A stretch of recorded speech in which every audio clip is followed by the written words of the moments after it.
fuck?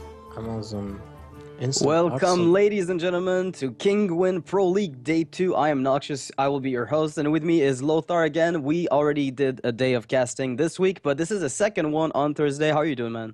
Oh, I'm good. I'm really excited to today's matches. We have some insane coming up matches between a few really great teams.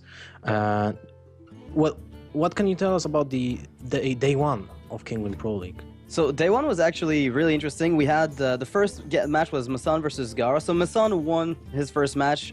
Before I talk about who won last day, I want to just specify how the tournament functions to give you maybe a better idea in case you don't know how the tournament's going to go. So this is the Kinguin Pro League. It is a tournament that is going to be ongoing for a total of 10 weeks. This is the first week, day 2. We will be ending the tournament as a whole on May 7th. So every week we'll have 2 days of casting, Tuesday and Thursday respectively, at 6 p.m. CET or 12 EST, depending on which zone you're in. And we have 20 players in the tournament, and they're all separated in 2 groups. It is a round-robin tournament. It is very important that we make this clear because round-robin is essentially the most probably skill-demanding tournament format that could ever be done for a card game, because each player has to go through 9 matches during the entire tournament. Yeah, and he gains 1 point for win and 0 points for the loss, but also there's a tiebreaker, so every single match counts.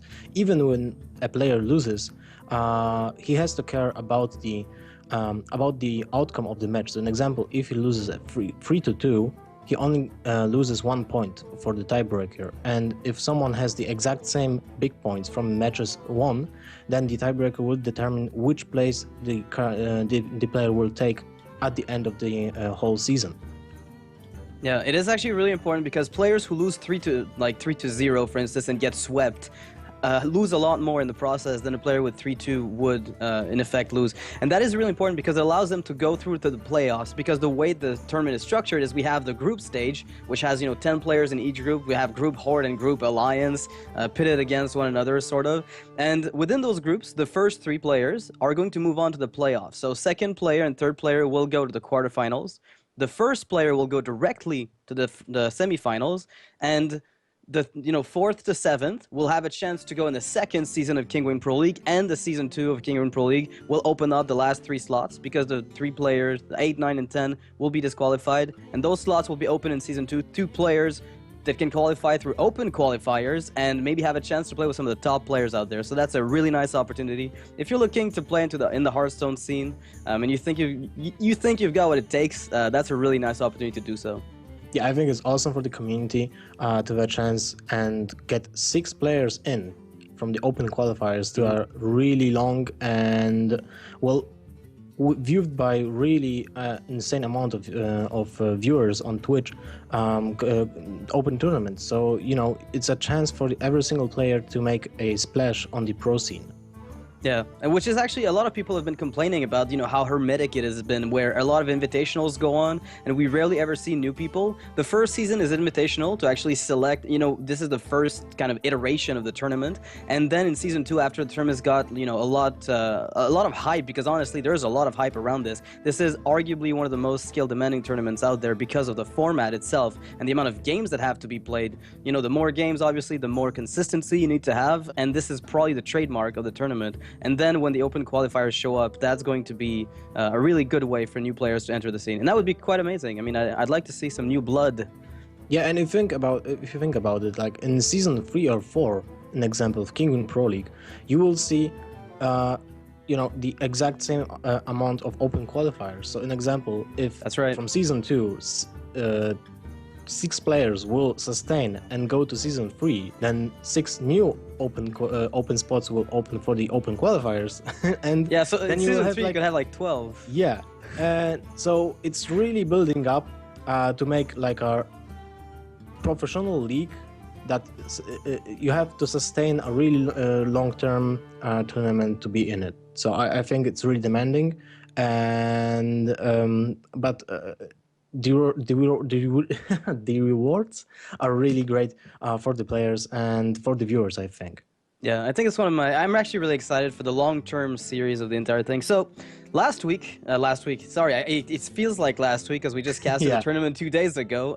So last time we casted, which was on Tuesday, we had 5 matches: Masan versus Gara. We had Hyped versus Orange. I think Hyped won that one. Masan won his first match.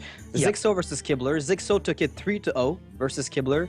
Arguably, I mean, I read an article from Brian Kibler who spoke about his first deck list and his tournament deck list, and he was, you know, saying how he thought some of the RNG went against him. And I think there was a few spots where that might have been true, but yeah, the King Crush and the Implosion for 4, like a lot of things kind of went against him. But overall, Zixo did a really, really nice job at you know, sealing that series 3-0, leaving Kibler with no tiebreaker points for the time being.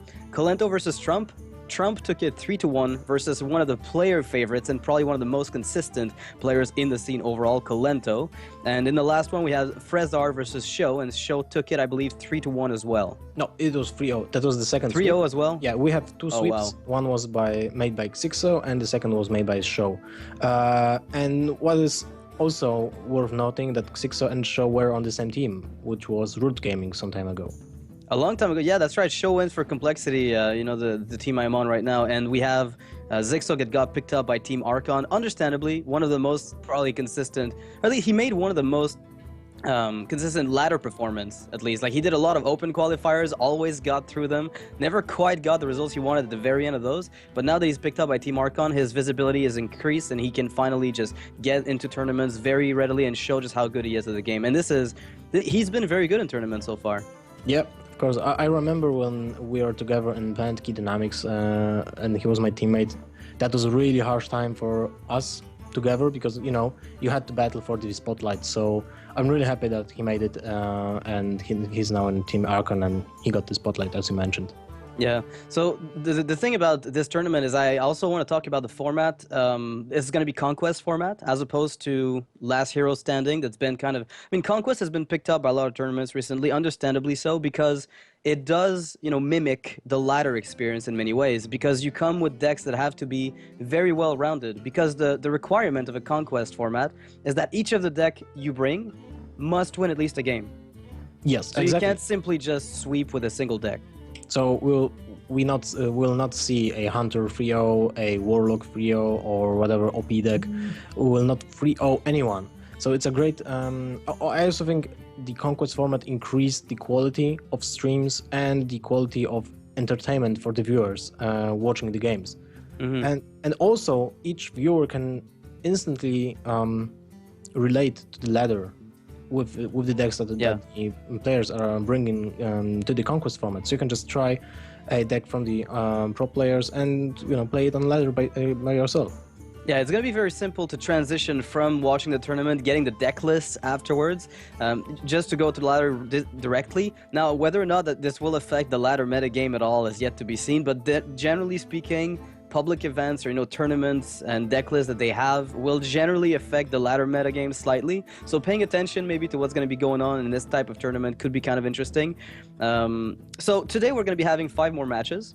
We have 10 more players going to be battling it. This is still group Horde. This is a mix between group Horde and Alliance, right? I think we have 2 Alliance matches today. Yeah, 2 Alliance matches, so 4 players from group Alliance and 6 players from group Horde. Around 2 days ago. All right.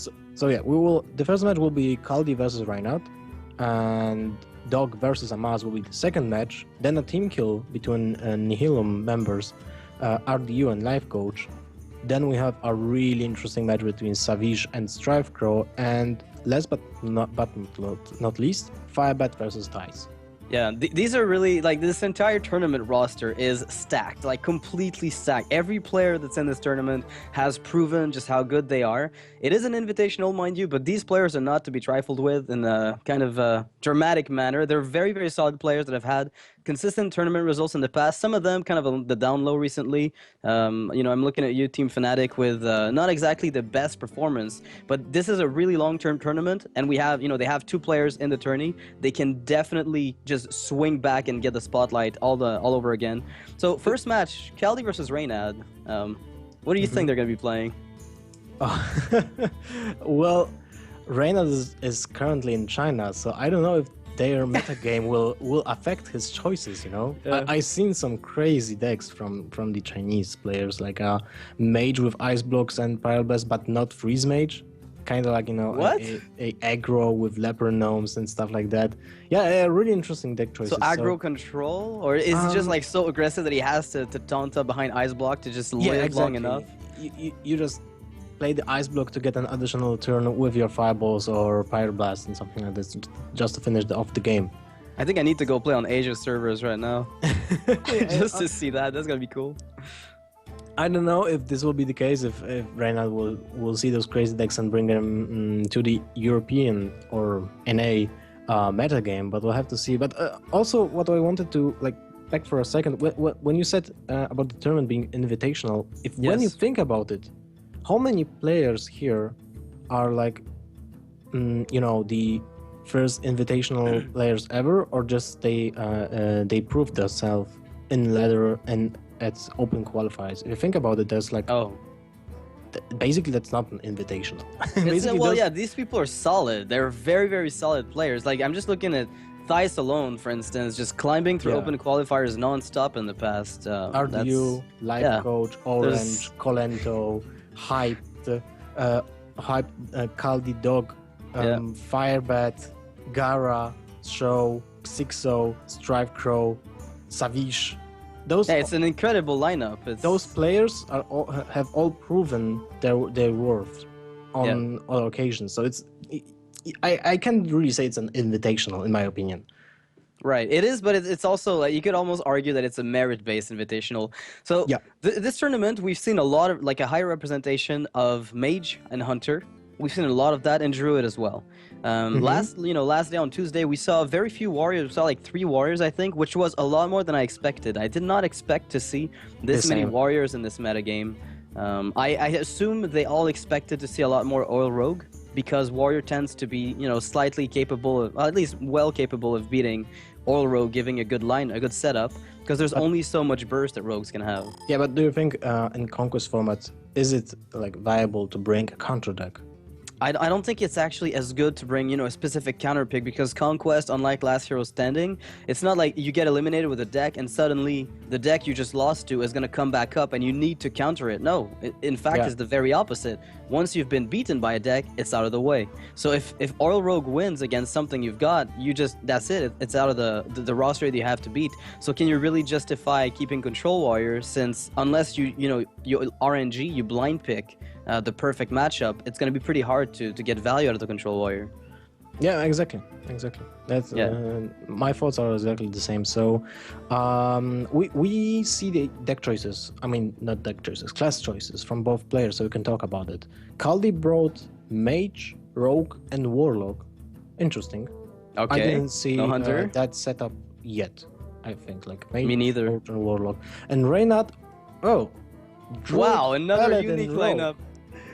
Druid, Paladin, Rogue, that's really interesting. No Mage and no Hunter. All right, and we got word that the first game is actually going to be Reynald playing as Rogue and Kaldi playing as Warlock. So this is a really unusual lineup. None of them has brought the usual Mage Hunter plus anything else. That's what we've been seeing a lot in the tournaments: Mage Hunter and then something else, or Druid Hunter or Druid Mage, an interchange of. There's like this pillar of the tournament where you have like 3 classes that are generally played, 2 out of 3 of those are played, and 1 other class. But right now this is completely out of the loop. Like Reynald is playing Druid, but no Mage nor Hunter, and Kaldi is playing Mage, but no Hunter nor Druid. So very unusual lineup. Very interesting choices. And what is also even more interesting, the first game between Rogue and Warlock, when you think about it, it can happen, it can develop in 2 ways. If the Rogue is Oil Rogue, and most likely it is, then it has a great matchup against Demon Lock, and a really kinda iffy matchup. And if it's Handlock, then the matchup kinda leans towards the Handlock then player. Yeah. So we can't really predict the outcome of the game because we don't know which Warlock is Kaldi using. Yeah, we've seen so much Demon Lock or mid-range Warlock, if you want to call it that at this point we're almost expecting it to be that, because we haven't, like, we do see Handlock, but I wouldn't say less and less. but it's just had a slightly lesser representation than it used to, and Demon Lock has gotten a lot of popularity. So whether or not, and I don't know if I want to call it Demon Lock, because sometimes it doesn't even use demons. It's like Nerubian Eggs and Pyro Overwhelming. So I guess mid-range Warlock, sort of. Yeah, only because Mal'Ganis and the Demon Caller, right? Yeah, Void Caller. Yeah, I mean with Void Caller. So that's the reason it's being called like this, and maybe because of Implosion. Thinking about it. Oh yeah, that's right. If you could play, if the thing is, I've seen so many lists not include Mal'Ganis that at this point I'm confused what the deck is. Some people cut Mal'Ganis and they just keep the core mid range. So I keep thinking it's more of a mid range lock. But either way, that deck has gained a lot of popularity. So I will see exactly what's gonna happen. So we're gonna be jumping in the game soon. Yeah, it's super funny that when we're talking about Warlock, like which deck did he bring? Handlock or Demon Lock? And where is Zoo? Yeah, Zoo is gone. I'm sorry, Reynald. Zoo is dead. I remember the topics from like 1 year ago, half a year ago. Oh, no. Zoo will never go away. Zoo will never go away. It's just too good. It always will be good because of the hero power of Warlock, because there will always be reliable minions to play through early to mid game, and that was the plan of Zoo. And look at this now. It's just not there. Like Warlock is around. I think you could argue that Warlock's always going to be good because of their hero power, but to say that a specific archetype is always going to be good is a bit over the top. I mean, even Control Warrior, it's a class that we've seen. It's probably one of the most boring yet consistent classes in the past. It's got like a 55% average win rate against the entire field. That is no longer true. Like, that is not necessarily true at this point. And this is a deck as well that people used to think would never just not get played much. And that right now, I'd say that has surpassed all expectations. The metagame shift post-GVG, it's been really unstable. Very, very unstable. Yeah, and we'll be looking forward to, like, new expansion next month, I hope. Yeah, PAX East hopefully will announce... I really... if this Blackrock Mountain... have you seen the pseudo-spoilers? Well... Kinda. I don't know if I can believe them. Like, some mechanics are like really weird, but when I saw Iron Juggernaut, an example, I was like, no, this card can't be true. This is not possible. I know, right? Yeah, it just can't work like this. Yeah, but then, I had so many people call me an idiot for that. No. Oh, too bad. Okay, so it's Demon Lock. I hope. I think. Yeah, from what I'm looking at right now, it looks to be we're going to be jumping to the game Kaldi versus Reynald. So Rogue versus Warlock. It's hopefully going to be a really interesting game. It should be probably mid-range Warlock, as we said. So we're going to be having There's the Mistress of Pain, and Abusive Surgeon, so that kind of shows you that will be the mid-range Warlock. And so now the game plan of Rogue will be to gather the burst in your hand to like finish the Warlock in one big sweep, I think. Or... That would be probably the ideal way, but I really like the Violet Teacher here. It's probably one of the most important cards in Oil Rogue to be able to establish some board presence. Very important card. I think like when the Oil Rogue is playing against control decks, the most important thing is to maintain at least one creature on board. Yeah, just to consistently have pressure and not have to reset, because the hero power of the Rogue really doesn't allow it to, just capitalize. It helps it, when they have a good foothold on the board, it's amazing, but when they've got nothing, using deadly poisons to clear away minions doesn't really do much. Yep, exactly. Oh, BM heal. Oh, well. So, there's an anti-heal bot in that Oil Rogue, and I really do like that choice from Reynald, because I've seen, some players use Earthen Ring Farseers, 2 of them, but I feel, I don't know if he's running 2 Earthen Rings or just the 1, but I like the addition of a single slot being dedicated to a heal bot. It's a huge chunk of healing for a single card slot.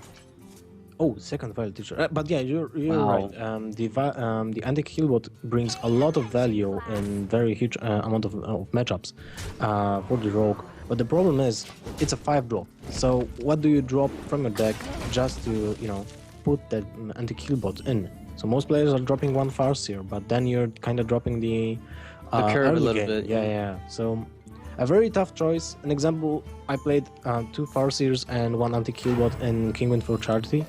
And that was solely because my first matches were against players that I thought they would be bringing more aggro, and I was wrong. So, Yeah.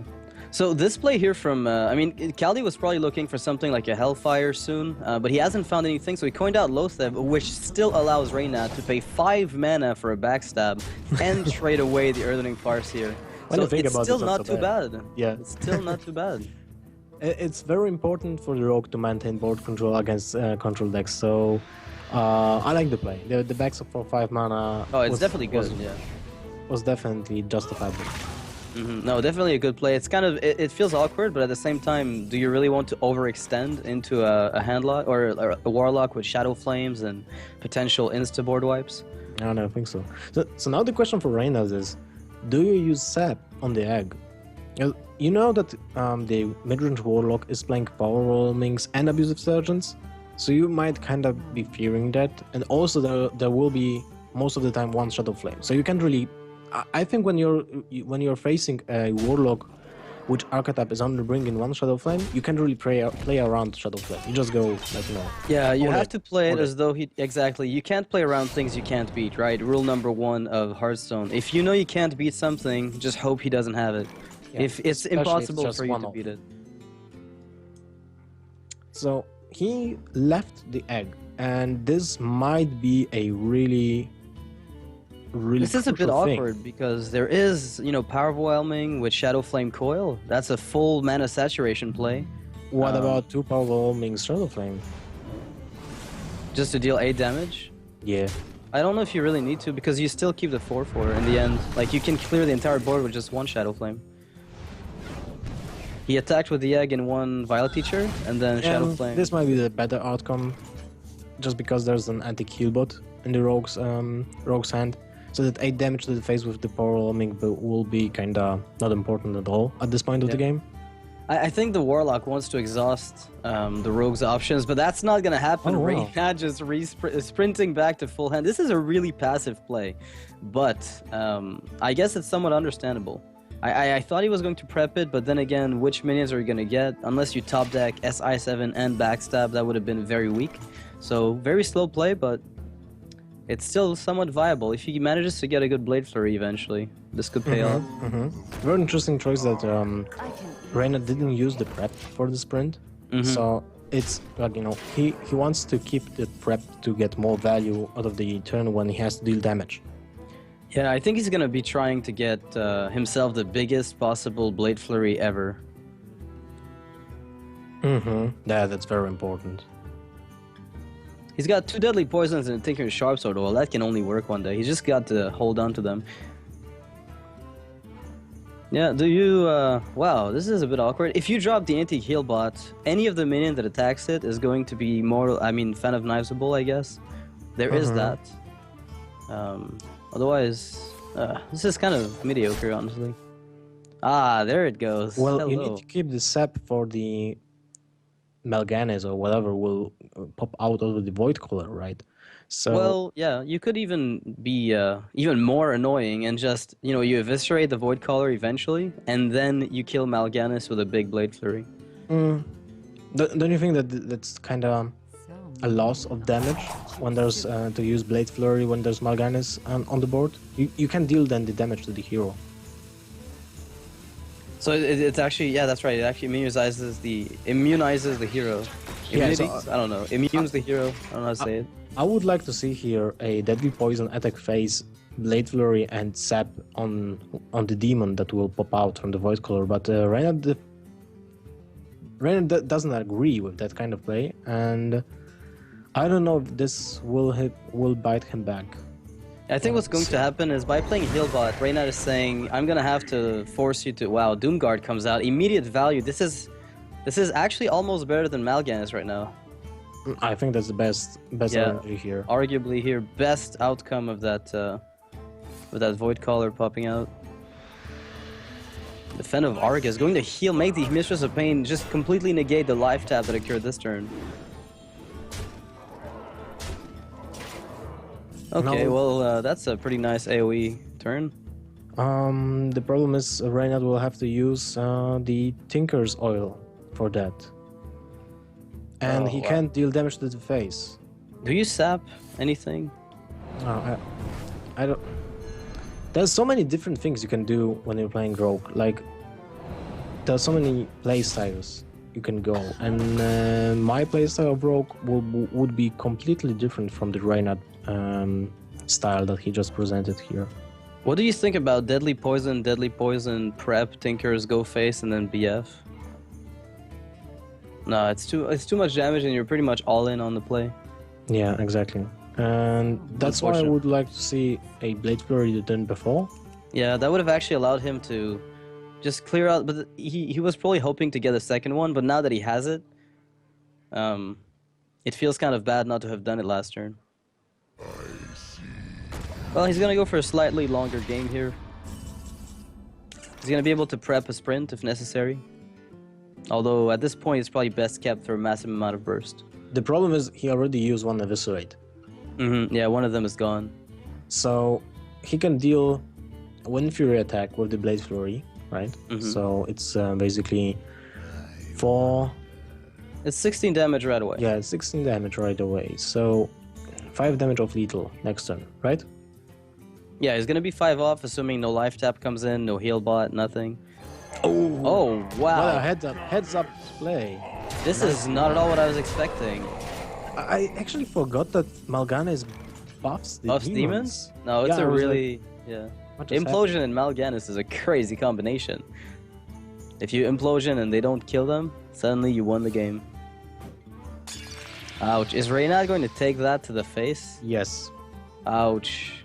I'm in pain for you, Reynald. Or maybe not. But then he loses the damage output from the Blade Flurry. Yeah. I don't know if he can really afford it. That's not what he's looking for.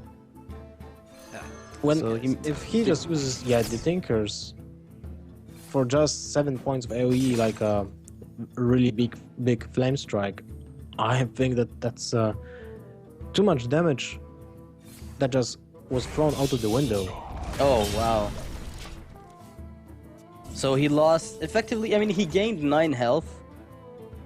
So he didn't deal 6 to his opponent, and he gained 9. So in effect, it's actually not too bad because he's pretty close to being in a very, very dangerous position. Now, though, Kaldi's got to feel a little better because he knows his opponent has probably used quite a good chunk of his burst damage.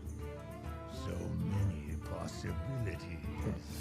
If this whiffs, this could be a saving grace of Reynald. No, it didn't whiff. In fact, it did the very opposite and spawned as many imps as is likely to happen with this card. Yeah, I'm starting to wonder maybe Implosion should be capped at the max amount of health of the target you're hitting.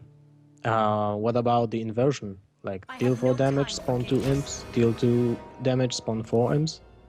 The problem with that is that it makes... Well, okay, wait. It's not really a problem. It's just that it guarantees value with imps. Because you're guaranteed to either get high damage or high imps. Whereas right now, you're not guaranteed either.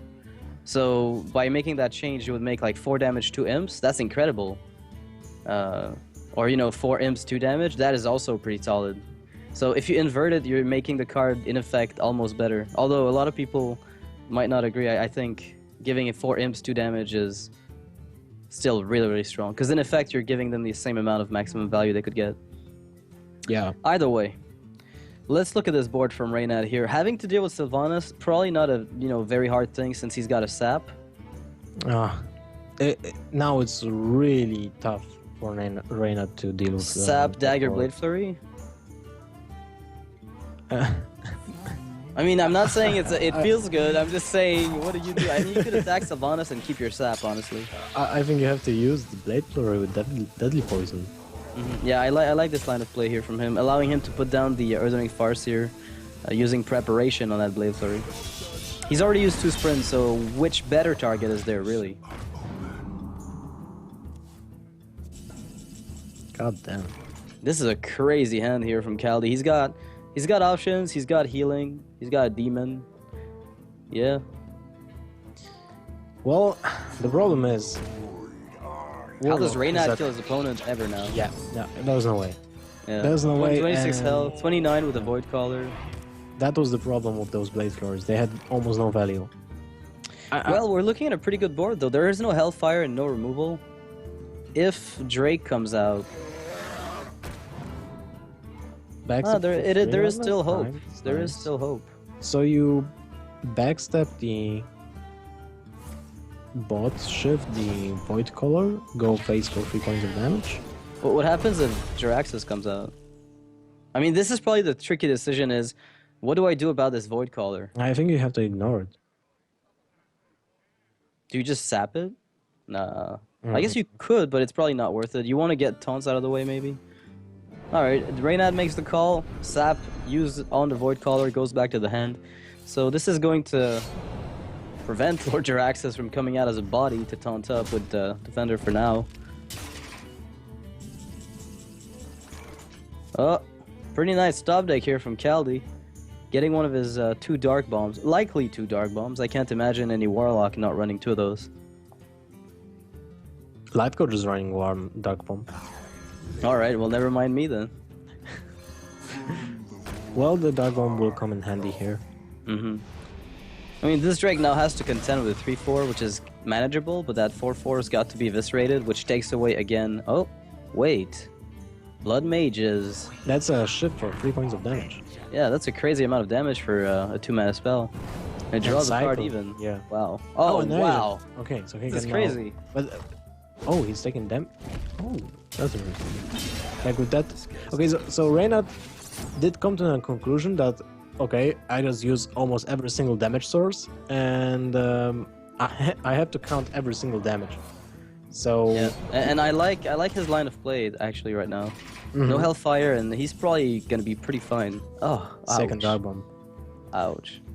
This is a good game. That seals the game. 7 damage with the Void Caller and 3 from either Jiraxis or Dark Bomb. Yep. That's and good. down comes Jiraxis to actually deal lethal to Reynald. Instead of you know what though, the Dark Bomb top deck would have been so much more tilt worthy. I feel like as a player, no, but it's true. Like you want to make sure that your opponent is on tilt for the following game. So I think Kaldi making a tactical mistake there. You're definitely right. I agree with that. Yeah. Using psychology as basically your weapon, additional like I don't know the English word for it, but never mind. A tool? I don't know. No. But yeah, it's a tool. It's a tool you can use against your opponents. So it's very important to use that. But do you think, I mean, is it common enough that people are only running 1 Dark Bomb that he didn't want to reveal a second one? Because you did say Life Coach only runs 1, so maybe it's a bigger trend than I was aware of. Yeah, but you know, Life Coach is using Handlock, so it's kind of different. Oh, okay. Deck. I thought he was using mid-range. All right. No. Well, most of the time, you can't really say if he's switched. Like I don't even know if he's switched for today. Yeah, but then again, If he's Kaldi maybe using didn't want to one. reveal it. Yeah, you might be right. All right, Well- so we're gonna be moving on. So there is now Kaldi's Warlock is out of the way. Since it won a game, it cannot be reused. This is a conquest format, so Kaldi has to pick a second deck. Reynald's lineup is Druid, Paladin, Rogue. Rogue can be reused if Reynald desires, and Kaldi's remaining lineup is Rogue and Mage. I feel like Rogue wouldn't be too bad against those. Do you think Paladin and Druid would be better in any It way? depends on the Druid build. Like if the Druid builds a heavy taunt ramp with double zombie chows, but I don't think Reynald will be running that. I would rather see that from Gara, not from Reynald, that type of deck. I think the Rogue will be the best option. Like, Yeah, I think he's gonna have. He's gonna want to go again for his Rogue. It's definitely a thing. That or Paladin. Yeah, Reynald goes for the Paladin and Kaldi for the Rogue. This will not look good for Reynald, I think. I don't think this is a favorable matchup unless the draws line up perfectly for him, and his opponent draws pretty dry. No backstabs, no SIs, no Violet Teachers. I mean, the removal is fairly awkward. Fan of Knives really negates Muster for Battle. Like your mid-range value isn't really capitalized on in this specific matchup, and if you're playing a very slow deck, you're just gonna get eaten alive. Yep. So This might be a problem for Reynald here. we're gonna think see he what should he's running stick though. for I'm really the Rogue. curious. Yeah. Well, it might be also the Shokadin, right? Oh yes, let it be Shakadin. Kalento brought that last time, got a really surprising win against Trump, who was probably not expected. Well, it wasn't really Shakadin, it was more of an aggressive mid-range pally, which was kind of interesting. So I wonder if this could be a type of deck that Reynald would bring. I think it is. Yeah, Let's hope so, because I think it's a great matchup against Rogue. If you can dodge the Fan of Knives and the early Blade Flurries, then it's definitely not too bad. Fight with honor. No, based on this hand, I'm gonna have to say this is probably not a Shockedin. Paladin Shredder No, and Sludge too bad. Belcher, Too definitely not indicators of a Shockedin build. And, you know, Kaldi's hand with his Rogue is looking pretty solid. Yeah, He's on the definitely- coin. You definitely keep the agent with the coin. Oh, he didn't keep Deadly Poison Blade Flurry against Paladin. What have I missed? And he got... I guess What? he's expecting Reynald to play a very control-heavy... Oh, Zombie Chow from Reynald here. I don't know. Wait. What? I'm what actually was curious, why happening? did Kaldi mulligan everything away? I guess I... I don't know. You had like the perfect hand against board control decks like Paladin, like Mage, like Warlock. I don't get it. Well, he decides to not do it, but either way, he's gonna get a really amazing start. The question is, do you delay your coin to get a Powder Shredder? Because of the current board state, if a juggler will hit the Shredder, then suddenly you lose value. So getting a free Knife Juggler off the coin is probably just the obvious best play. Yeah, definitely. Good thing he removed that Juggler. Muster for battle here. And now there's no AoE to take care of those 1/1s. Where's your Blade Flurry now, Rogue? I'm really surprised he threw that out. And now look at his hand, it is so clunky. There is nothing to do. Just use your dagger and use a charge, which means you have to re-dagger before you tinker. It's very now like unfortunate for Kaldi for not having a single thing to play at turn 3, and Yeah, the Rogue does not want to lose that board control. Like we mentioned it earlier, but one of the best things she does is she's aggro control. If she gets the board and she can maintain it, and that's kind of an issue now. so now without any AoE clears, Kaldi is in a really bad spot. Yeah, he's taking 2 damage. Like these Silverhand recruits essentially read 2 damage because they attack once and then he has to retaliate with his dagger. Now the True Silver Champion also means like 8 damage to the face or just board control the Rogue, and You can't have that. yeah. If this is Millhouse or Succubus, this could still be... Oh wow! Well, Little explosive sheep here. Ineffective, but still. well, it kind of negates the backstab. Oh wow, you have been... No way, this did not happen. Kaldi must be... Actually, he doesn't seem to care. Never mind, Kaldi. Kaldi, you're good sport. You're good sport, Kaldi. So, do you have to prep SI? Like prep, you dagger up, prep your tinkers? You can't even do that. This is so awful. Oh wow, this is so bad. No, you have to play. Do you just prep for prep? Like, do you just prep because prep? Or do you dagger up, attack the You 4-1? can't. You can't afford to lose prep without a reason, I think. That's the Blade Flurry, so that's a crucial draw, but you gave that Azure Drake for free. Yeah, to a True Silver Champion either way. It's not Yep. like you had much of a choice. Reynald would have held on to that charge for the longest time, I think. The problem with that Pilot Shredder being damaged now is the fact that Kaldi will have to use his dagger to kill it, and now it's Yeah. even denied. It has to be So- done with SI7 Agent or pretty much nothing. Yeah, and then we'll have to see a proper Blade Flurry, but the problem with that Blade Flurry is that there's a Divine Shield in the way, so you have to take additional damage. So what if look at this theoretical play where you just dagger up, deadly poison, backstab the 3/3, attack it, SI7 the 5/2, or do you just attack and Blade Flurry everything and then? Well, I'm still waiting to see what's gonna happen. The prep actually makes a lot of sense because you can attack the 3/3, then prep Blade Flurry and wipe the entire board. That or you that's- can use backstab. But Yeah, I don't you think have to- wasting backstab on it is that amazing. You have to prep the Blade Flurry. That's like, killing three minions with one Blade Flurry and a buff weapon. That has to feel good. If he finds, like, we're looking at the board right now, and honestly, Reynald's hand is looking a little dry. He got an amazing amount of pressure, but his card draw is probably limited to something like a lay on hands. Paladin doesn't tend to lack cards in their hand, because they tend to just sit on so many of them. Unless there will be a sap drawn in the next 2 turns, Reynald is fine, I think. Well, Okay, there never goes mind. the sap. Yeah, this is actually Kaldi's position here is actually commanding. This is an incredible position for Kaldi. He is probably on his way to win with that double Tinkers, a sap to negate Tyrion, unless something like an equality comes up and the minions are denied. Oh, he's man. just gonna take like free damage here. This is like a time walk. If you ever played Magic the Gathering, you will know what that means. Get an extra turn after this one. Yeah. So Kaldi gets a free turn here. 2 mana, get an extra turn after this one. Reynald just skipped his entire turn, and we see Kaldi going in for maximum amounts of damage here. I think that is 13 damage dealt, or even more than that, right? No, 14. Wow. Well, yeah, that is it for. Well, Reynald needs to find. Actually, no. Can he even find anything? I don't think so. Like Hey, he's gonna have to Tyrion and hope here. That's the best thing that could Is he happen. there? But now Sprint can give you another sap. Wait, is it lethal? It is, Oh. actually, wait. Attack with 3/2, 7/4, then you Tinkers and you hit face and you win. Yeah. Yeah, he has lethal on board. He doesn't even need to find a sap. Wow, Reynald. Actually, yeah, this is Reynald. And he is crazy. the new summoned.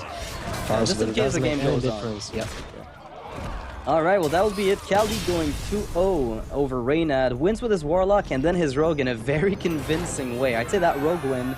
Initially, Reynald had the board, Reynald had everything, but then his card draw started to lack and his pressure dwindled after that Blade Flurry. I was like, he couldn't actually keep up the board presence. And Kaldi with double Tinkers, I mean, that's a lot of burst. To be honest, Reynald played really well, I think, in this game. But the problem was his game choices in the first game were kind of too defensive, and now he went the aggressive route, but the deck was not so aggressive. Yeah, it wasn't as tailored towards aggression as it could have been, and I'm really surprised he picked Paladin against the Rogue. I don't know, unless he's running like absurd amounts of healing in his deck, which we haven't seen. Although there was possibly a lot of healing. Paladin decks are known sometimes to include double anti-heal bot with a lay on hands, but this didn't look like that. This looked like a more standard mid range, and this is not exactly an amazing matchup if you're expecting your opponent to go for his Rogue. Yeah, well, I think Reynald will stick to the Paladin Against Mage. Yeah, I think this might be the best deck to play as first if you want to ensure yourself that you will get at least one tiebreaker point. Yeah, and I think the good thing is, like, I think he might have been going for that Paladin, expecting his opponent to pick Mage as opposed to Rogue, and arguably that would have been a good choice. In that specific case, that would have been a good choice, and so this third game is probably going to be him either going for his Rogue, which is slightly favored, or stick to his Paladin, which is also favored against Mage slightly, depending on how the early game goes. Well, Reynald picks Rogue. Wow. Okay, so he kind of swaps around what I thought he would go. I thought it would make sense to play Rogue against the Rogue to get the best chances. Since if you play Druid, it's pretty bad. And now he plays Rogue against the Mage, as opposed to playing Paladin, which I think also has the early tools. Shielded mini bots if you're running those. Yeah. I'm trying to think, why didn't he pick the Rogue as the second one? He probably didn't want to run to. I don't know why. I mean, it's still pretty good against Mage. It's pretty good against another Rogue. Mage. Obviously, it's a coin flip. So I'm not. I thought he would pick that. I think from a statistics, the odds were high on his side basically if he'd taken Rogue second. Yeah, I agree here. We'll have to see. Yeah. Mind games. Yeah, I'm actually really just curious because maybe the Rogue. Maybe his Rogue is built somehow differently than other oil Rogues, where they actually contain more anti-mage. Like, he's got this Wailing Soul for the face. I don't know exactly. Sabotage. And Kidnapper. And Kidnapper, yeah. Yeah. Yeah, why not? Reynald would bring that. And then Kaldi brings Freeze Mage, and he will be like, oh. Oh yeah, how do I kill you now? That'd be cool. Yeah. Well, to be honest, the Rogue with such explosiveness brought by the second Blade Flurry with the Tinker Sharp Sword oil, I think it's the matchup against Freeze Mage actually increased for the Rogue. It was like because you've got burst, yeah, definitely. It was really lopsided. Yeah. But right not now as lopsided as Control Warrior, but definitely pretty bad. Yeah. And I think it increased for the Rogue right now, so it wouldn't be so bad. But I wouldn't be I definitely wouldn't be happy if I was seeing that kind of matchup. Yeah, and there's the thing with I wonder if the old Miracle Rogue was still a thing. If Freeze Mage ever came back, could they even win since Kazan Mystic could be teched in? Mm-hmm. You know, Kazan Mystic would add to the old Miracle Rogue style. You know, probably a good way to deal with Freeze Mage. Yeah, that would be incredible. So I think even if Freeze Mage, you know, was what it used to be against Rogue, just that specific possible tech would do a lot of work for them. Yeah, I agree with you. That would be a really, really great addition to the Miracle Rogue. The problem is, of course, how do you fit additional minions in that deck? You cut out, like, are doing farce here, I guess. I mean, it used to be kind of, I don't know. You could even cut Violet Teachers against Freeze Mage, because who cares? Back in that old deck. Like, Freeze Mage just said, oh, you play minions, I have a reason to finally wipe your board. Alright, somebody's telling us that the players must reset their game because there are some technical issues with the spectator mode, but that's no problem. That's pretty typical. We've gotten used to it, I think. At this point, everybody has.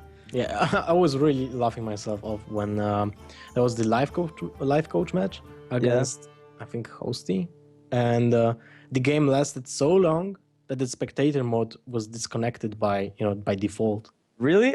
Yeah, because it was a cap. Oh, wow. There was a time cap for the game to last. I didn't even know that. Yeah, and they had to change it. Like, I think in the last update, they actually changed it to to allow the matches to be longer than, I think, 30 minutes or something Well, like this. that's pretty cool, because I know now you can basically follow players to their next games when you disconnect. When the game is over, you just automatically hang out and wait for them to start their next game. So that's been kind of practical. What other, like, just asking you, like, I don't know where, which other, like, as a caster, what else would you like to see displayed on the screen from the spectator mode?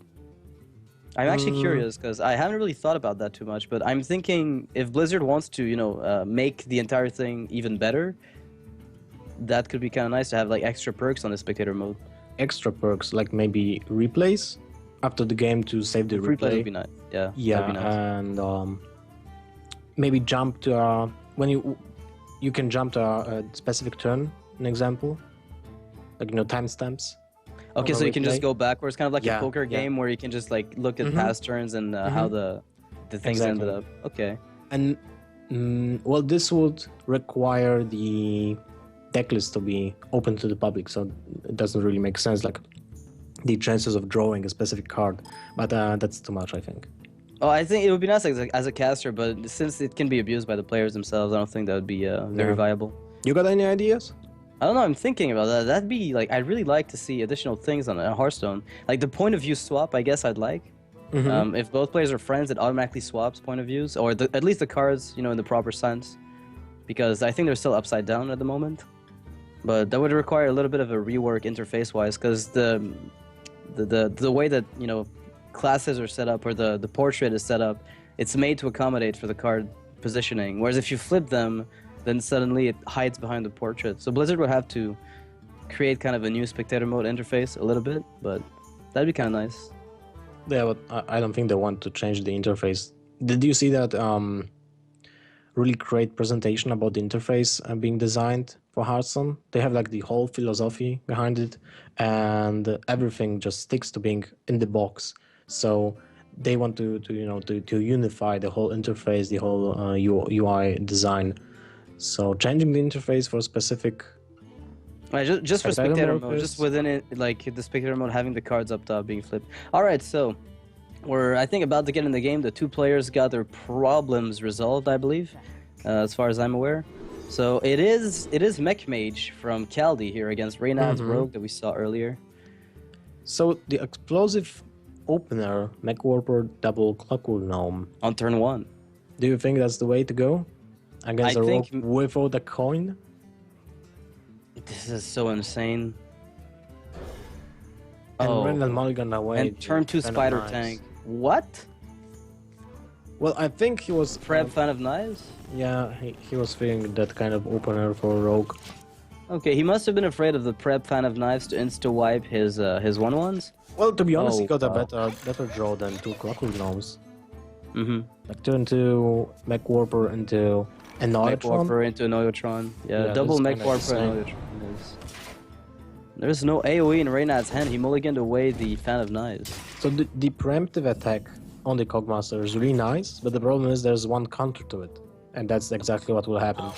Yeah, and that's kind of unfortunate for Reynald. He made a good call, but it's not going to pay off as much as he'd like to. And this is probably the most insane opener for Mech Mage.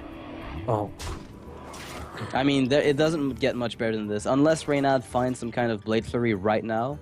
yeah, and he he's the didn't. Blade Flurry next turn, basically. Hmm. So you pop the Divine Shield and play Farseer. And I like that play. You could even, yeah, or you maybe could Blood Mage Falnos. backstab. Yeah, Blood Mage backstab. Blood Mage Falnos with backstab seems to be the better choice here. Mm. So Reynald uses his last dagger charge, which means he's not setting up for Blade Flurry in the immediate sense. That's pretty obvious. There's no way. Unless the Falnos will draw a prep and the next card will be Blade Flurry. Am I looking at this? A Harrison Jones and Mech Mage? So, and there's a Water Elemental, so we can assume there's also a Blinktron in this deck. I think it makes too much sense. I am liking this. It's a great synergy. And you know what's funny? The first person to use Water Elementals and Blinktron in one deck, in Mech Mage, I mean, was Reynald. Yeah, the first person I saw at a tournament do that was actually Reynald. So we see the Earthring Farseer coming out, trading against a 1-drop, if at all. But I think it's too risky to let it live, assuming a good board wipe comes up. You just play Water Elemental and that's it. You kind of deny roll any type of attacks and value Blade Flurries from the upcoming turn. You basically force him to sap it. If he doesn't sap the Water Elemental, then again, anti-Killbot, if it worked at all, could be used on the Water Elemental. Like if the Water Elemental attacked it, that could have also worked. Whoa, I think the sap is worth it. Yeah, you basically stall the Water Elemental for as long as possible. If Reynald gets a good weapon, it's not gonna last very long. And the second Annoyatron. Well, that's annoying. Is it now?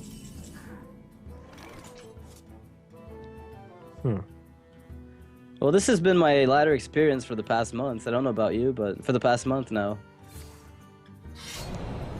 Alright, so Reynald goes for the Deadly Poison.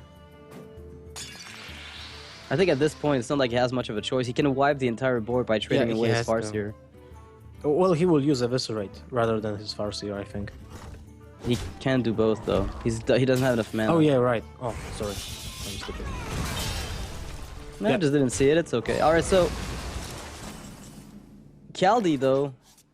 This is a really awkward... Oh, wow. He actually top decks the Water Elemental to curve with Hero Power. This is probably not what Reynald wanted to see at all. He could still get out of it by getting a good 2 damage out. This is not it. This is most definitely not it. Well, I have to drop the Violet Teacher here and just Dagger Up.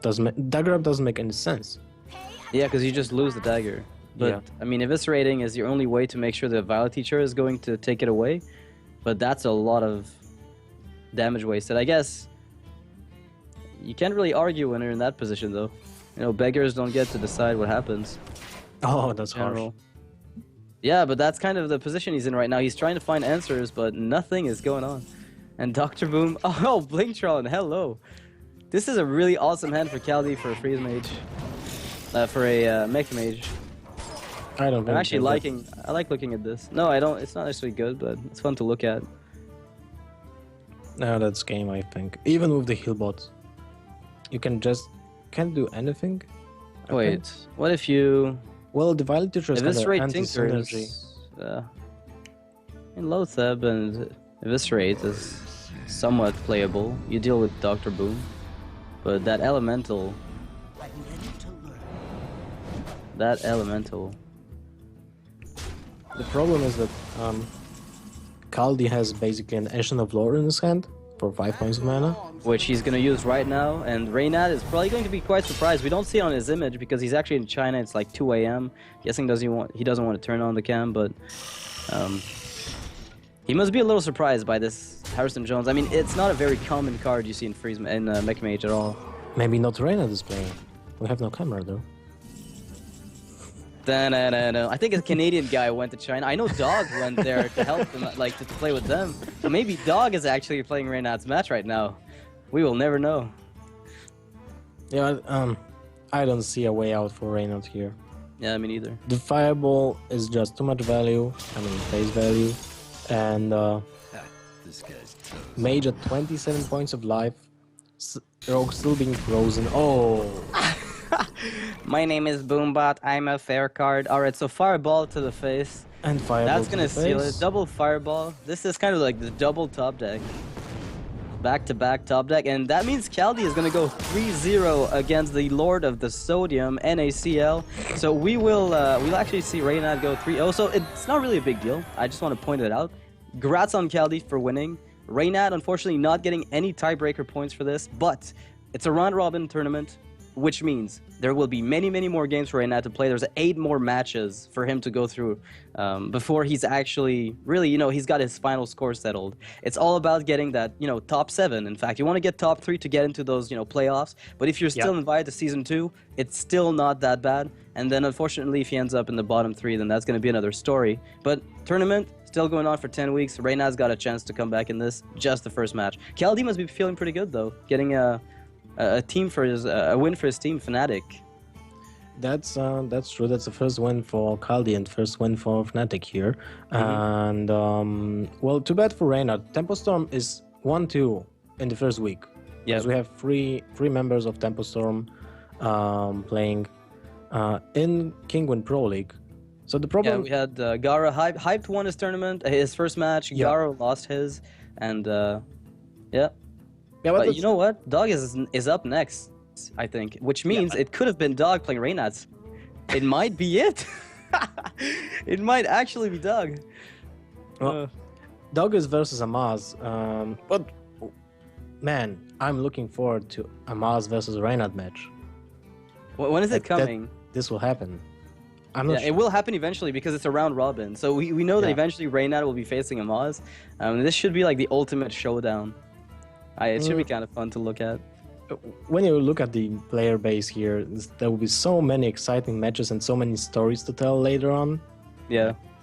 Hopefully we get another Nozdormu on Life Coach. That's all I'm asking for. I just want to see another Nozdormu with Life Coach, and then my life will be set. So next up will be we'll have Dog versus Amaz. So we'll be back in about 10 minutes. Don't go anywhere. Kinguin Pro League Day 2 waiting for you. We're here.